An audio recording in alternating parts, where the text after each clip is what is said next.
On the day I go to the car dealership to pick up my car, I'm told that the previous salesperson has resigned, so a different salesperson will attend to me. Yet the first thing the salesperson does is say that I paid too little for the car and demand that I pay more to make up the difference.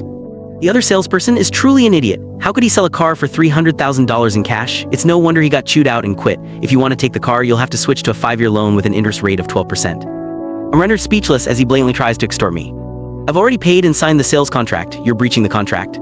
The salesperson scoffs. So what? The car is with us anyway. If you're not going to pay the difference, don't even think of taking the car with you. Can't help but chuckle. I calmly pull my phone out of my suit pocket. Walter, place Mr. Paul Rowland's loan application on hold for now. He's earning big bucks for his business. It seems like he doesn't need it anymore. When I ended the call, the salesperson in front of me had an extremely arrogant look on his face. Oh, you're even calling my boss by his name, huh? Quit the freaking act. I'll make it clear right now. Until you pay the full amount, it'll be of no use even if you called God himself.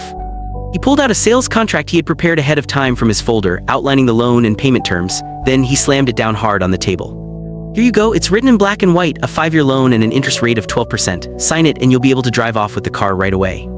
I picked the contract up and scanned it briefly. Then I tapped my finger on the loan repayment schedule on the final page. The principal was $300,000. Over 5 years, the interest alone added up to almost $180,000, which was over half the principal amount. 5 years of interest amounts to almost $180,000. I looked up at him, my voice frosty as I continued, your interest rate is almost like a loan shark's.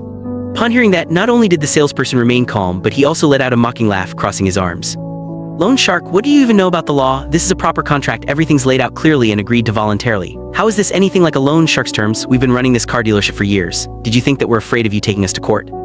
He leaned forward slightly and lowered his voice. Also, guess what? My boss isn't like just any other person in the city. Go ahead and sue us. Sue us all you want. I'd like to see which one of us can afford to drag it out. He tilted his chin up, giving me a sidelong glance as if he were certain his victory was guaranteed. The contract is right here. Are you going to sign it or not? Hurry up and decide. All of a sudden, police sirens blared at the entrance. The salesperson's face fell instantly. You even called the cops.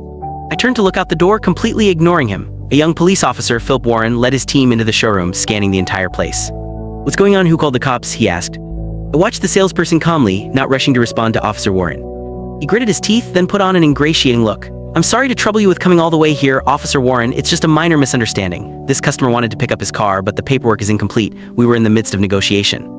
Officer Warren raised his hand, putting a stop to the salesperson's attempt to ingratiate himself. In a neutral manner, he asked, what were you negotiating? Explain things clearly.